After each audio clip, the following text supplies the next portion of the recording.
Sir మీకు Tillu square కానీ Tillu cinema కానీ డెఫినెట్గా మీ కెరీర్ని టర్న్ చేశాయి. ఇప్పుడు ఆ సినిమాలో కథ కంటే క్యారెక్టరైజేషను, కామెడీ, ఎంటర్టైన్మెంట్, మీ డైలాగ్ డెలివరీయే మెయిన్ హైలైట్. అంటే మన భాస్కర్ గారిని చూసుకుంటే ఆయన మొదటి సినిమా కానీ బొమ్మరిల్లు, ఆరెంజ్, మన పరుగు కానీ ఇలాంటి సినిమాలను చాలా సెన్సిటివ్ సెంటిమెంట్, చాలా ఒక కంటెంట్ పరంగా చాలా స్ట్రాంగ్ ఉన్న సినిమాలు సార్.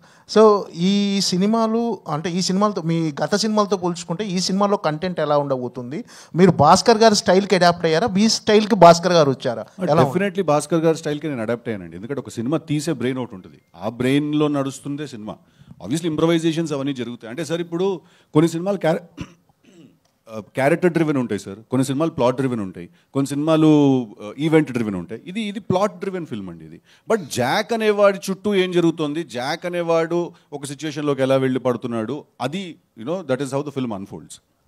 అంటే మీకు ఈ టిల్లు స్క్వేర్ కానీ డీజే టిల్లు ఈ సినిమాల ద్వారా వచ్చిన ఒక ఇమేజ్ను నిలుపుకోవటానికి డెఫినెట్గా ఎన్నో ఏళ్ళ స్ట్రగుల్ తర్వాత వచ్చింది ఒక బ్రేక్. సో ఇది నిలుపుకోవటానికి మీరు చేసిన ప్రతి సినిమా అంటే మీకు బాధ్యత, అంటే ఒక రకంగా ఇది నిలుపుకోవాలి అనేది ఈ కథ విన్నప్పుడు కూడా అనిపించింది. డెఫినెట్గా మీరు తీసుకునే డిసిషన్సే మీ ఫర్దర్గా ఫ్యూచర్ అనేది డిసైడ్ చేస్తుంది. సో ఇది బాధ్యతగా ఫీల్ అవుతున్నారా, ఈ ఇమేజ్ని ఎంజాయ్ చేస్తున్నారా? ఇలా ప్రతి సినిమా బాగుండాలి సార్, ఫస్ట్ అది ఫీల్ అవుతాను నేను. అంటే అది టిల్లు అంత బాగుందా, టిల్లు స్క్వేర్ అంత బాగుందా నాకు తెలీదు. బట్ ప్రతి సినిమా బాగుండాలి. ఆ సినిమా చెప్పాలనుకున్న కథ సినిమా చెప్పాలి. ఆ సినిమా బోర్ కొట్టించకుండా 2 hours మనల్ని ఎంటర్టైన్ చేసి పంపించేసేయాలి. అది చేయగలిగితే చాలా అంటాను సార్. ప్రసాద్ గారు సార్, మన ఎస్విసి బ్యానర్లో ఇప్పటివరకు ఎన్నో మగధీర లాంటి సినిమా, అత్తారింటికి దారేది ఇలాంటి చాలా పెద్ద సినిమాలు వచ్చాయి సార్.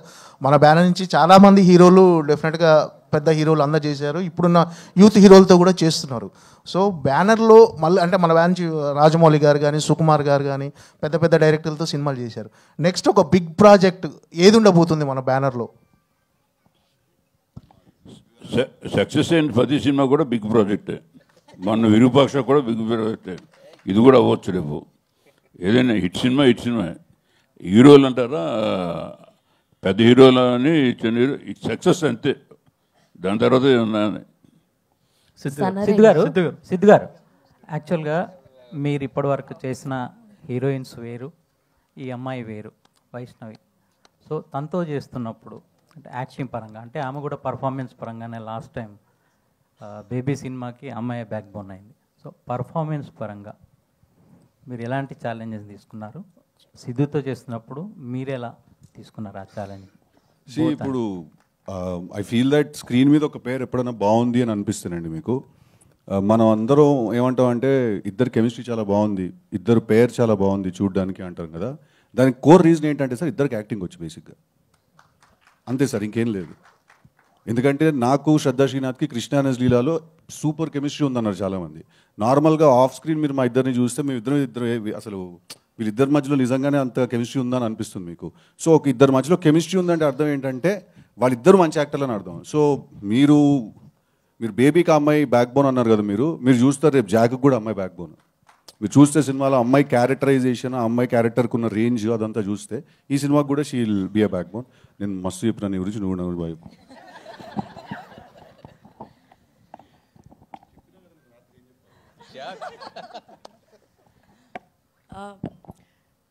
యాక్చువల్లీ ఒక యాక్టర్కి బాగా పర్ఫామ్ చేయడానికి ఆ లోపల నుంచి పుష్ రావాలంటే ఆపోజిట్ యాక్టర్ కూడా చాలా బాగా చేస్తే అది వస్తుంది. సో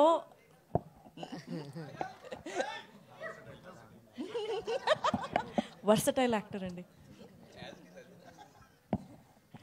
సో ఇంకొకటండి, మీ ఇద్దరి పరంగా కామనాలిటీ ఏంటంటే, అంటే మీరు యాక్ట్ చేస్తున్నప్పుడు బోత్ డిక్షన్ పరంగా కూడా యాక్ట్ చేస్తున్నట్టు ఉండదు, అంటే బిహేవ్ చేస్తున్నట్టు ఉంటుంది కదా.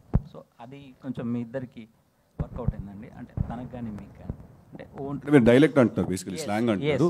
దీంట్లో నాకు స్లాంగ్ ఉండదండి, నేను నార్మల్ న్యూట్రల్ తెలుగు మాట్లాడతాను, తనకు కాస్త తెలంగాణ ఉంటుంది, కాస్త న్యూట్రల్ తెలుగు కూడా మాట్లాడుతున్నాను. సిద్ధు గారు అందుకు కారణం ఏంటంటే ఇద్దరు ఒకరు హైదరాబాద్ ఒకరు సికింద్రాబాద్ టైప్ అన్నట్టు.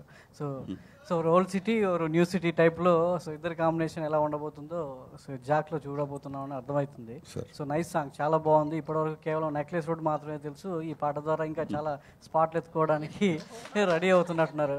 సో చాలా కుర్రాళ్ళని చెడగొట్టడానికి సిద్ధు స్టార్ బాయ్ ఒకటి చాలు ఇండస్ట్రీలో. నేను చెడగొట్టాలా సార్? రైట్, వాళ్ళని చూసి మీరు ఇన్స్పైర్ అవుతారు, మిమ్మల్ని స్క్రీన్ మీద చూసి ఇంకో కొంతమంది Give and take ఇన్స్పైర్ అండి. అవ్వడానికి రెడీగా ఉన్నట్టున్నారు. గివ్ అండ్ టేక్ రిలేషన్షిప్ మాకు బాయ్స్కి. సార్ అంటే స్టార్ బాయ్ ఇమేజ్ ఒక కష్టపడి తీసుకొచ్చుకున్నారు. ఒక దాన్ని చూస్తే అర్థమవుతుంది ఏంటంటే సిద్ధు ఒకప్పుడు పవన్ కళ్యాణ్ గారు ఖుషీలో ఏదైతే ఆ క్యారెక్టరైజేషన్ ఏ విధంగా ఉంటుందో ఆ తర్వాత హీరోల్లో సో ఆ తర్వాత మళ్ళీ మీరు కనబడుతున్నారు. సో ఎలా అనిపిస్తుంది అంటే మిమ్మల్ని మీరు డిజైన్ చేసుకోవడం ఒక్కొక్క సినిమాకి? బొమ్మరిల్ భాస్కర్ మిమ్మల్ని ఏ విధంగా చెక్కారు, ఆయన చేతుల్లో మీ చేయి పెట్టడం ఎలా ఉంది? అసలు నేను చేసిన సినిమాల్లో ఇంత పొయిటిక్ డెప్త్ ఉందని మీరు ఇప్పుడు నా క్వశ్చన్లో నాకు అర్థమైంది. మీరు ఎలా ఆయన ఎలా చెక్కారు, మీరు మీ చేతిని ఆయన చేతిలో ఎలా పెట్టారు? అసలు ఈ క్వశ్చన్కి ఆన్సర్ అవసరం లేదు, అంత బ్యూటిఫుల్ క్వశ్చన్ ఇది. అంటే సార్ మీరు చాలా అడిగారండి, నేను ఏం సమాధానం చెప్పాను నాకు అర్థం కావట్లేదు. మీ basic sir core question sir మళ్ళీ నా కోసం. ఒకప్పుడు కళ్యాణ్ గారిని చూస్తే రైట్ సార్, అది థ్యాంక్ యూ అండి. మళ్ళీ మీరు యూత్ ని అట్రాక్ట్ చేసుకోవడానికి అదే వేలో వెళ్తున్నారు. అర్థమైనారు. థ్యాంక్ యూ అండి, thank you for repeating the question. Firstly huge compliment అండి కళ్యాణ్ గారితో కంపేర్ చేయడం. బికాజ్ ఐ థింక్ ఒక ఫ్రీ స్టైల్ సినిమాలోకి ఒక క్యారెక్టరైజేషన్స్లో తీసుకొచ్చిందంటే అది కళ్యాణ్ గారే. అదే అంటారు కదా, ఆయన తిక్కగా ఉంటుంది కానీ దానికో లెక్క ఉంటుంది బేసిక్గా, right? So method to madness అంటుందని. So thank you very much. I think అదేదో నేను ప్లాన్ చేసింది కాదండి, అది జరిగిపోయింది అలాగా. నేను చూసిన లైఫ్ ఎక్స్పీరియన్స్ అన్నింటిలో వాటిల్లో అన్ని కలుపుకుని ఏదో రాస్తే వాడు ఒకడు వింత మనిషిలాగా ఒకడు పుట్టేటిల్లు అని. సో అది వర్కౌట్ అయింది. సో అంతే సార్, అంత రాకెట్ సైన్స్ ఏం లేదు దానికి.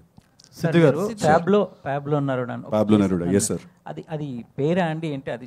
అది పేరండి, అది పాబ్లో నెరూడా అనేది ఒక చిలియన్ పోయెట్ అండి, ఆయన ఒక కవి.